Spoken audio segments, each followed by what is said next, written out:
Action.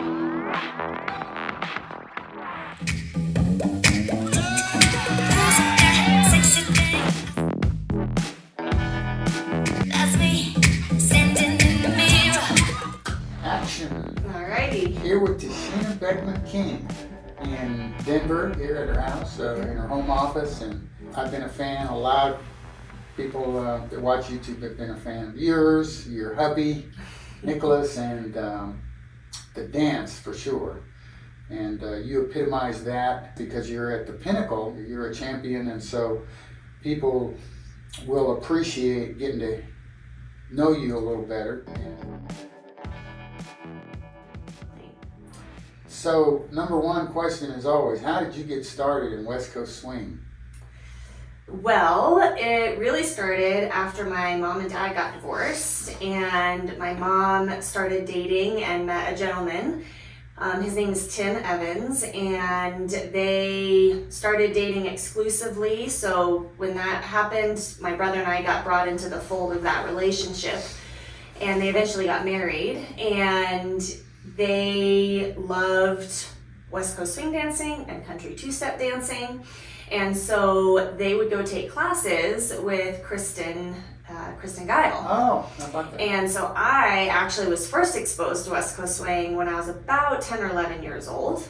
And I was doing a lot of solo dance. I started dancing when I was 2.5. So think jazz, tap, ballet, modern, hip hop, point, a lot of solo movement. And that's where my focus was. And, at 10 or 11 years old, going to dance with a guy in a class just wasn't all that appealing. So I would sit on the sidelines and listen to Kristen teach and watch my mom and Tim, my stepdad, go through the classes, and they would come home and practice. And so there'd be conversation about it in the household. But I just was the furthest thing from interested at that age. Yeah. And then fast forward, I kept dancing. I went to a performing arts college company after high school. And at that point, my mom and Tim separated. And so there was a summer where I came back for my mom's third wedding, and I'm still very close with Tim and his family. They're very much my grandparents, my aunt and uncles, my cousins. And Tim that summer said, I'm gonna go take classes with Kristen again. I'd really love someone to practice with. Are you interested? And I said, sure, I'll come and, play along. And I was really at a crossroads at that point of choosing whether I continue with my performing arts company that I had been with for several years, or did I want to do a different niche within dancing, because I was still very much committed to dance being a career, and I just wasn't sure what route it was going to take. And so it was during that summer that I was taking lessons with Tim in country ballroom that I decided, I think this is the route I'll go. I see the longevity in it. I see lots of opportunity in it as far as teaching and traveling. And so I started doing country. And at the time I partnered with Monty Ham and did Worlds in Pro-Am and Intermediate, I believe it was, and I got second at Worlds. And West Coast swing is one of those styles in country, and I heard it had its own circuit. And so I was very intrigued, and I had seen some videos of Michael Kielbasa and Jen DeLuca, which really resonated with me because I love hip hop. Hip hop is one of my all-time favorite solo styles. So they were really the impetus for me checking out the West Coast swing circuit. And I went to Swing Diego 2011 as my very first West Coast swing event. Wow. And at that time, the event was massive, and it was tons of people and late night dancing. I think I stayed up till like 6 a.m., every night or morning dancing. I was just hooked. I definitely took the juice, if you will. And at that point, I was like, everything in me said, this is what I need to do. I have to move to San Diego. I didn't know anybody. And I came back to Colorado because I had been back here for a bit, and I said, Mom, Dad, I'm packing my things back up, going back out to California. And at that point, I moved my whole life and focus into pursuing West Coast swing as a full-time career. How about that?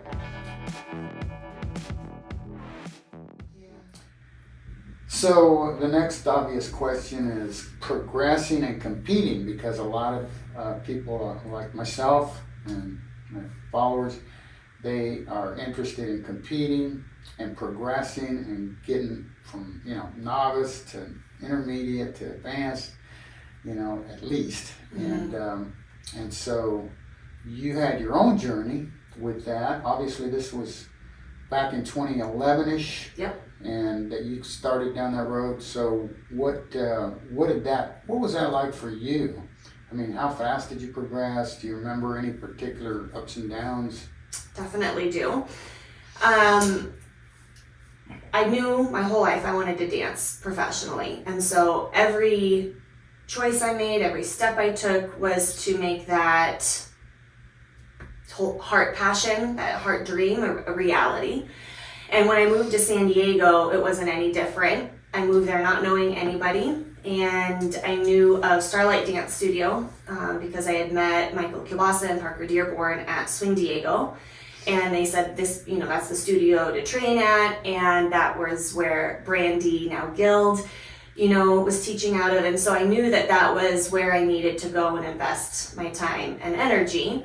And moved into an apartment by myself, and I knew a full-time job, regular 9 to 5, wasn't going to be conducive to training and getting lessons and traveling.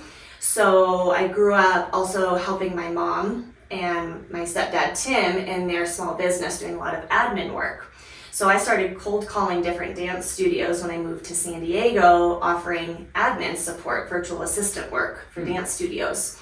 And so I more or less self-funded my training with West Coast Swing. So in the off hours that I wasn't working with clients, I was at the studio taking lessons with Brandy. Brandy was my initial foundational coach. I really, give her all the kudos to my foundation in the West Coast Swing circuit technique, because it was her that really gave me all of the wisdom and the knowledge and the initial training. And I went to that studio as much as possible, and Michael Kim was amazing and saw my drive, saw my passion, my commitment to creating my dream into reality, and said, come take whatever classes that you want that would help benefit. So I did some other ballroom styles, and eventually as I progressed in my training, Michael Kim started using me as an assistant in some of his classes. Sometimes I would substitute teach for him.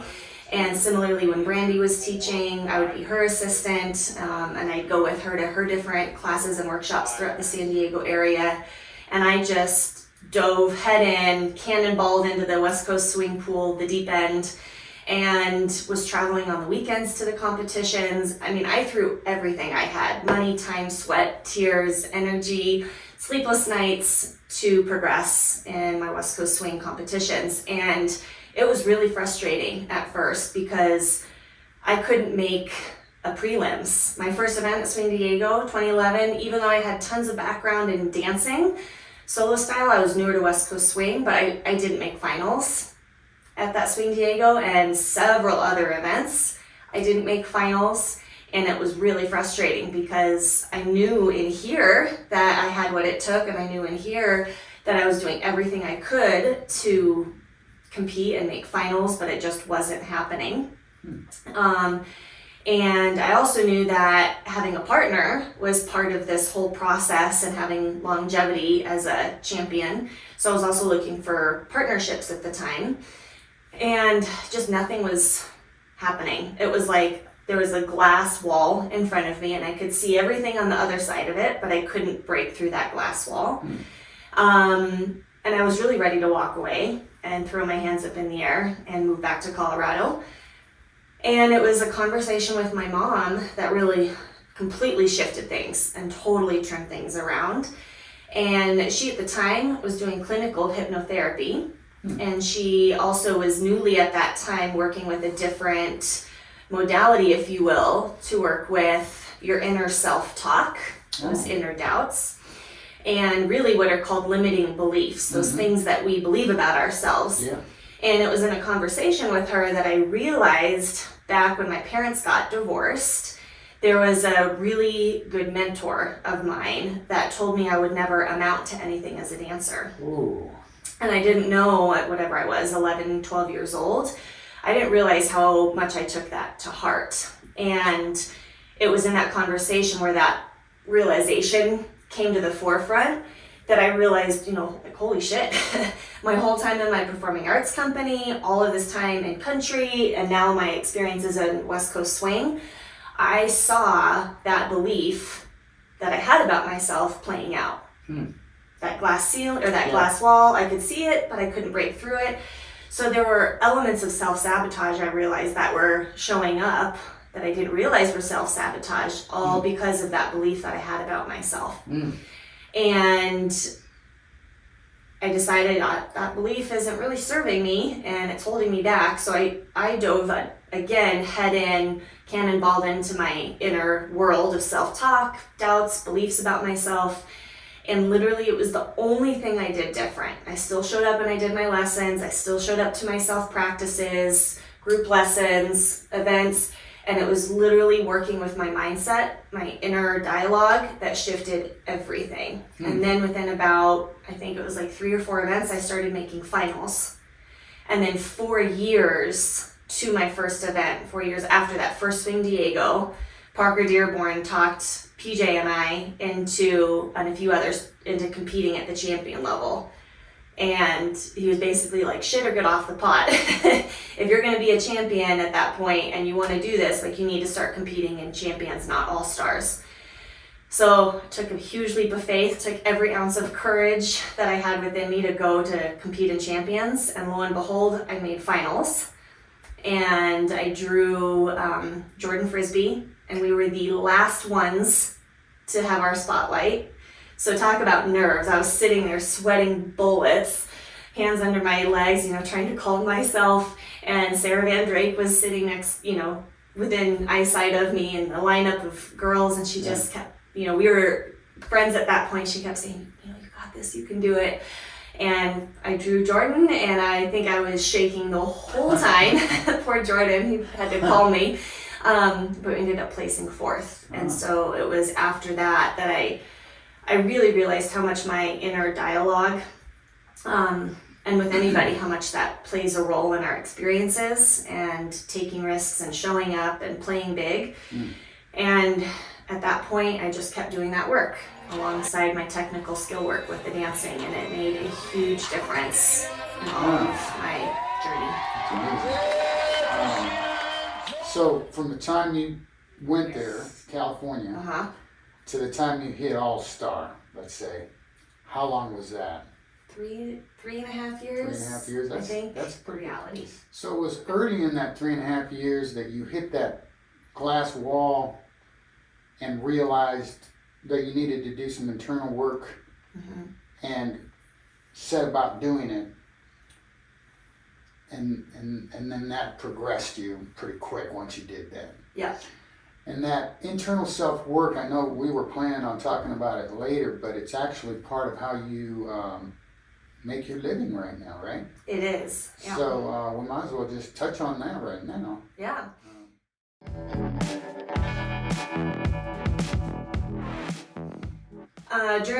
When the pandemic, COVID, all that stuff hit, everything shut down. Cameo Cross and I, for a little bit, did something called Our Dance, which was a lot of online offerings of classes and workshops and things like that.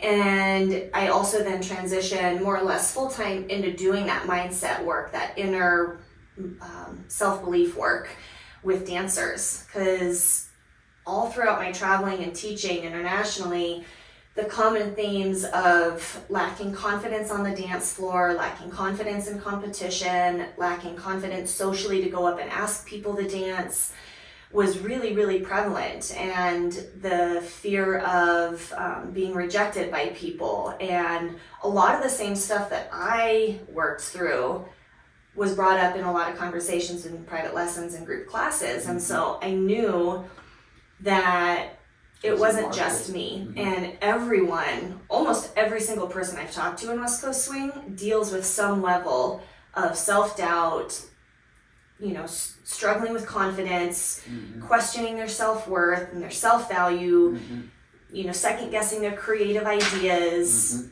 fear of being turned down by people and their ideas being ridiculed when it comes to offering ideas within the dance itself. And so I said, well, I know this really worked for me, and I had been doing that inner work with private lessons since I had started doing it. So when the pandemic hit and everything shut down, I really shifted my focus to supporting other dancers at that time. Since dancing wasn't available, it was a really great time to be doing that mindset work because we were all stuck at home. Right. And so this is type of work can be done at home. So kind of a blessing in disguise with the pandemic. It came out of that for you, right? Yeah. And I had always told myself, once I have kids and I'm not traveling as much on the road, I would transition into that mindset work. Okay. And when the pandemic hit, my oldest son, Ishokin, was 11 months. And so I was kind of on that precipice of, do I get back into dancing and keep doing that? Is now the time to do the mindset work? And then pandemic hit and it was really clear. It was time to shift into the mindset work. So silver lining in the cloud. Awesome. Well, thank you. I would love to share that information about your services and, that mission that you're on with everybody. So we'll put a link or something on the screen. Okay. Champions division, before we go into that, a big part of your time in Champions was with PJ, right? Mm-hmm. PJ Turner, and I remember you guys being a dance couple, and so how long did that last? How did it get started? Do you have any thoughts on that? Yeah, we were partners for right at 5 years, a little over 5 years. And I had partnered with somebody else prior to PJ because I kind of had a, talk with God, talk with the universe. And I said, look, if you want me to do dancing, if I'm really meant to be doing dancing, I need a partner and I need something to come and click into place. So I felt like I was kind of given a hold your horses, we're getting things aligned partner. Because I had asked PJ originally, and at the time it wasn't a good fit for he and his family, so this other partner came into play, and that was enough to bide my time, I guess, and things ended up not working out, and that other partner and I went different ways. And I had talked to Brandy Guild separately, and I said, what do I do? Who should I ask? And she's like, I think you should ask PJ Turner again, give it one more shot. And I had a separate conversation with Sarah Van Drake, and she also said, call PJ back, give it a shot. So here were, two women that I really respect in the community, that I become close with, that were guiding me in my West Coast swing journey, and both said, go for it. So I gave PJ another call. And at that time, enough things had shifted for him personally and with his family dynamic, that it was a green light. And so he and I started partnering. And it was after a Swing Diego that he stayed, and we had started working on our first routine together. Nice. And did that at Starlight Studio too. So Starlight Studio in San Diego was really my home for the first 5 years of my journey. And he and I started doing a routine, traveling together, practicing. He was Tennessee, I was California at the time, so it was a long distance partnership. So we had to get really clear about when we were together, how were we going to utilize that time and practice efficiently and effectively. And it worked. And we started getting placing decently in Classic at different events around the US. And then we started getting hired at a few international events and then US events, and it took off from there. How about that? That's awesome. Yeah, I loved my time with PJ. Awesome. Yeah. I like that guy. Me too.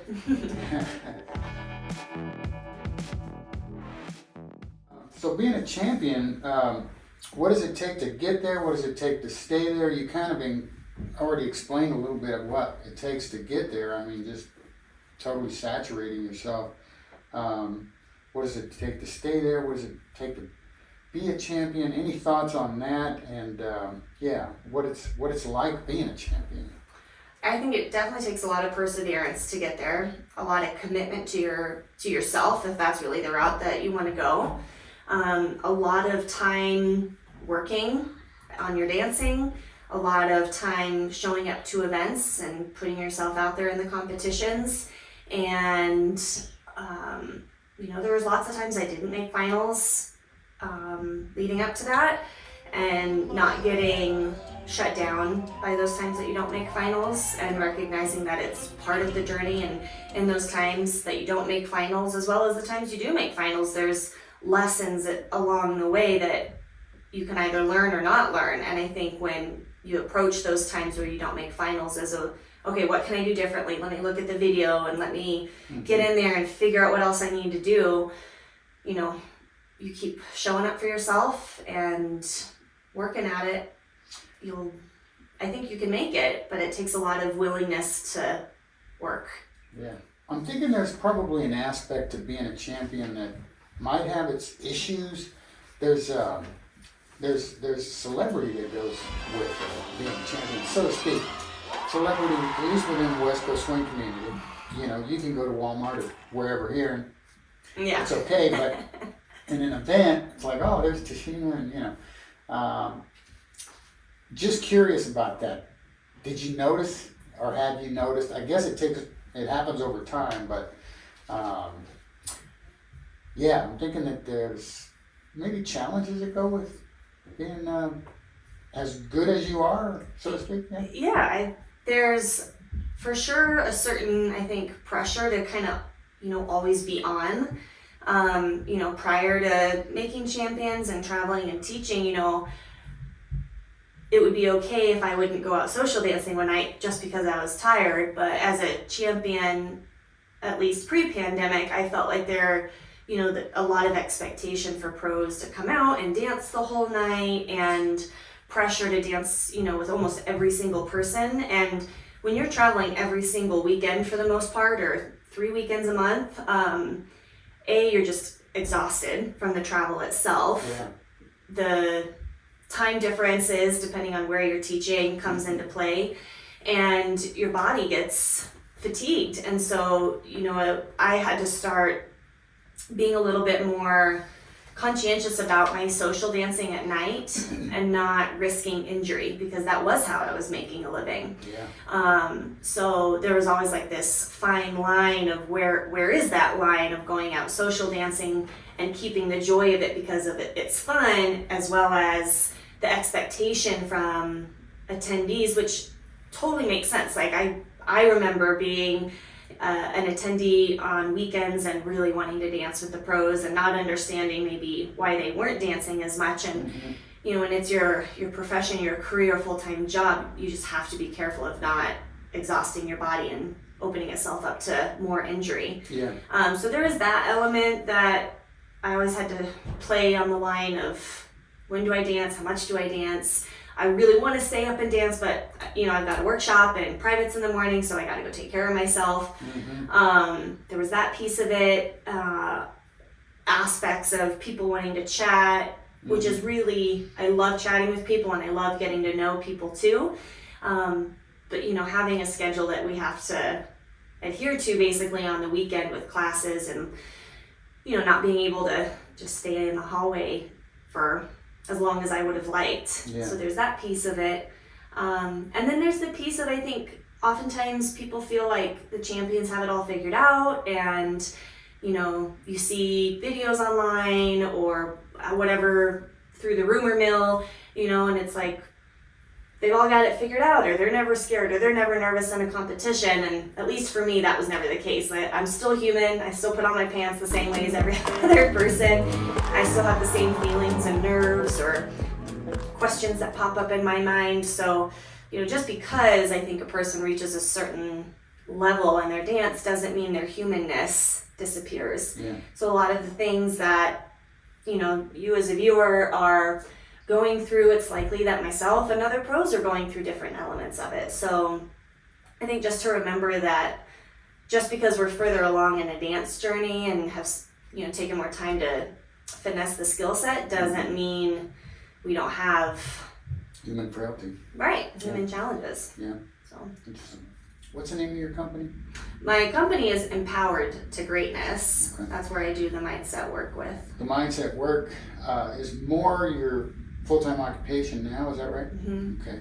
But we are blessed to have you here in the Denver area, so we get to have group and private lessons with you. Yeah. So that's cool. But and also you're a married woman now with kiddos and family, and awesome hubby, and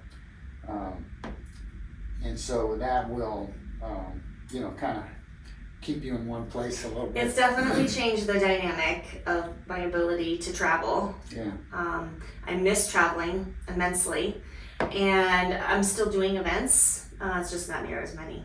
So I would love to have a routine partner again. I really miss being on the floor doing routines.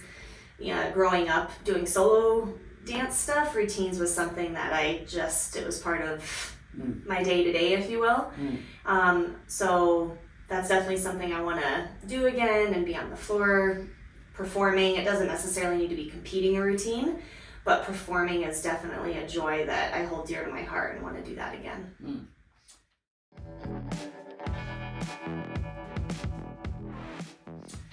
Speaking of your hubby, though, you're married to the amazing Nicholas King. Yeah. What an awesome guy. When did you guys get married and how did you meet? We met dancing. Okay. T11 Capital Swing, where he and I officially met. He taught Don, Kim, and I, and some other people a line dance that he was going to be doing later on at that event. And he was dating someone else at the time, and the timing of things just didn't align for a while. But after it did align, we dated long distance for about 4 years. So he was in Fresno, California. I was in San Diego. Long distance that. And because of the long distance, we, I think, broke up twice in that time. And it was the third time getting back together that I decided I'd move from San Diego to Fresno, because I really both of us wanted to see if this was the real deal. And he has a more traditional 9-to-5 job, and with me dancing and traveling, I had the flexibility to move everything. So I moved up there and moved in 2015. He proposed in 2016. We got married in 2017. Got pregnant in 2018, had our first son in 2019, moved to Colorado in 2020, and had our second son in 2022. So it's been a jam-packed few years. Yeah, wow. Yeah. That's awesome. I hope to interview him someday down the road. Oh, he'd love that. Awesome. Yeah.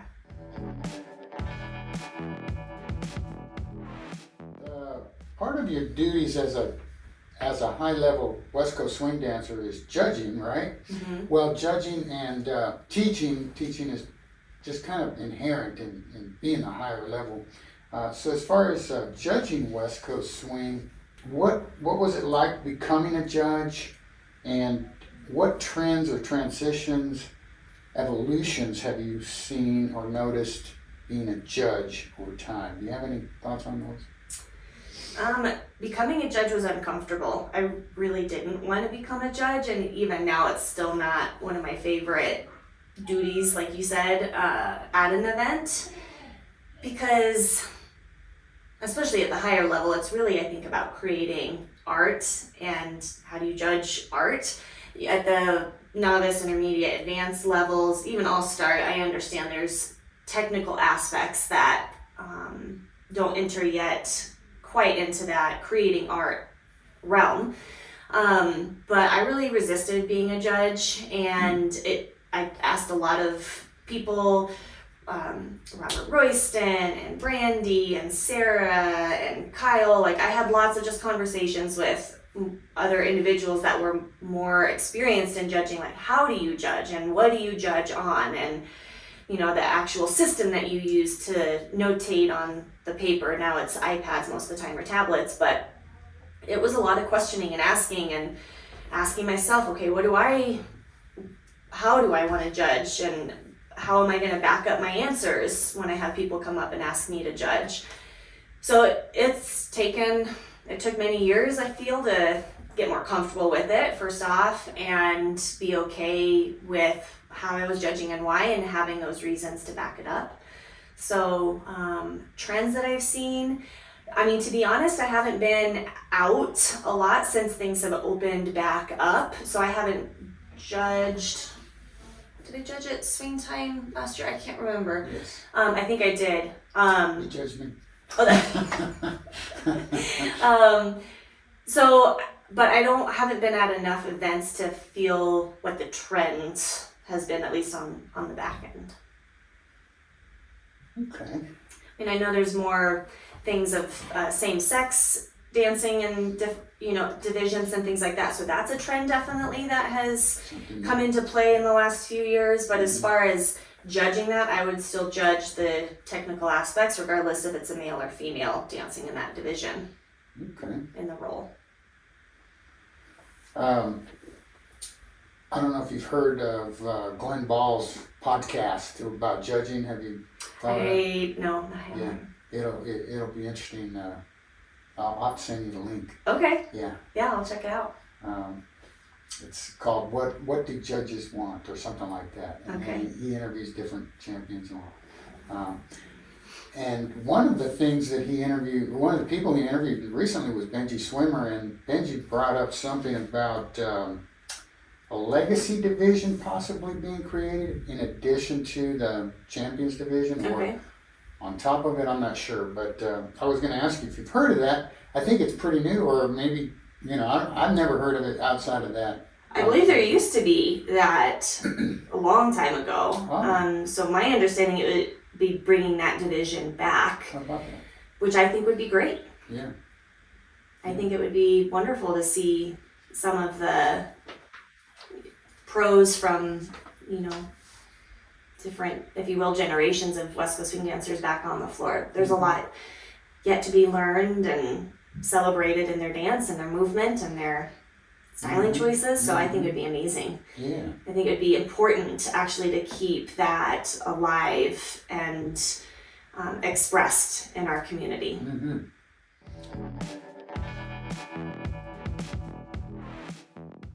On the subject of Masters Division in West Coast Swing, which basically means anybody over 50 that's going to compete in a Jack and Jill or a Strictly or whatever, I'm in that group of people.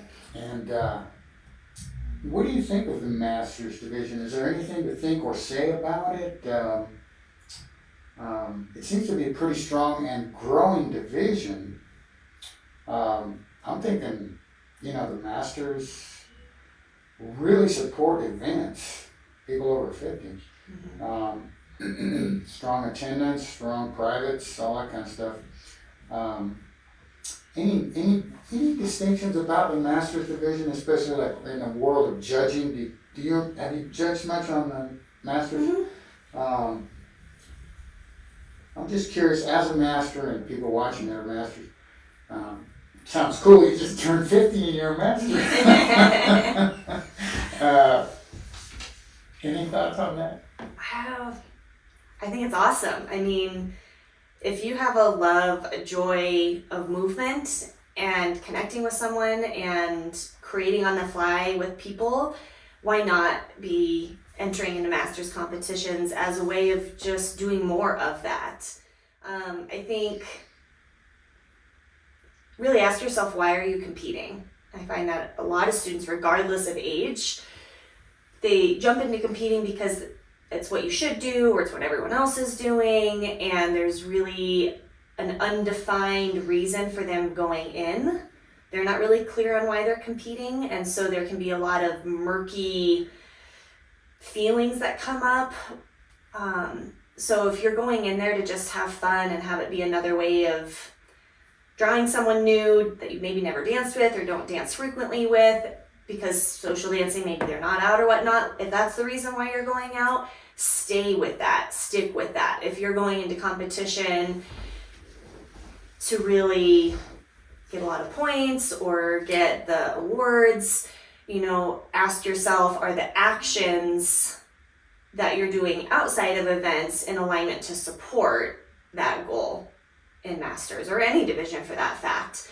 I feel a lot of people go to compete and they want to place top 5, but they're not putting in the time and effort outside of events to support that choice. So they get really disheartened when they don't see their name on the finals list or they're not called top 5, Mm-hmm. So really identify what's your purpose in competing and stick to that purpose. And if you need to adjust the action steps outside of the event to support that, then do that. And if you're not going to make those changes, like practice more, take more lessons, things like that to support your goal, and you don't see your name on the list, then, don't be so disheartened. You have to have steps that are in alignment with your goals.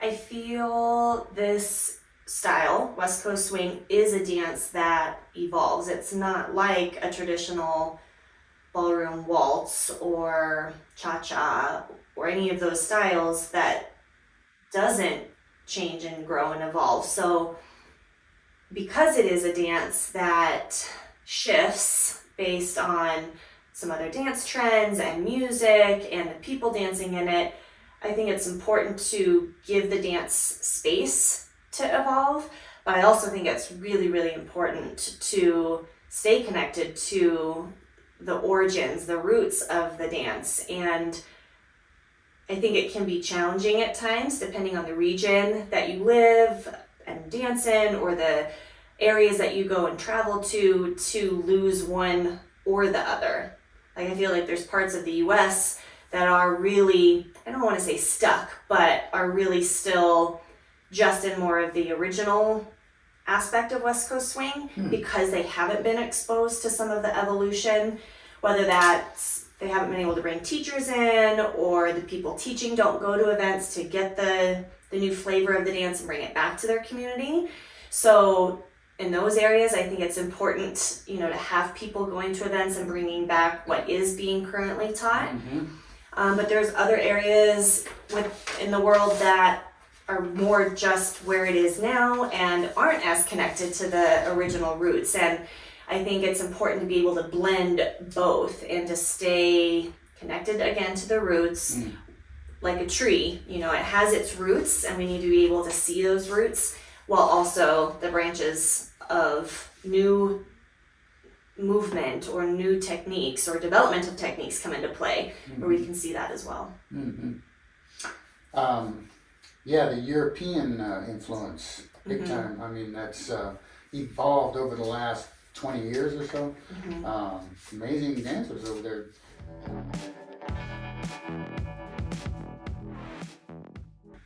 Your future dance journey from this point, how do you see that happening or unfolding, or I don't know. coming out of the pandemic? And right now it looks like you'll be doing some traveling, but more teaching locally, and also working on mind business.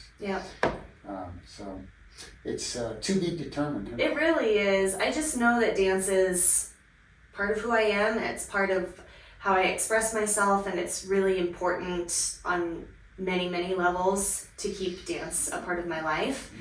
And I don't know exactly what it'll look like, but I know it'll be a part of it. And West Coast Swing as part of that dance expression. I really appreciate what you described as how you would describe dance to a deaf person.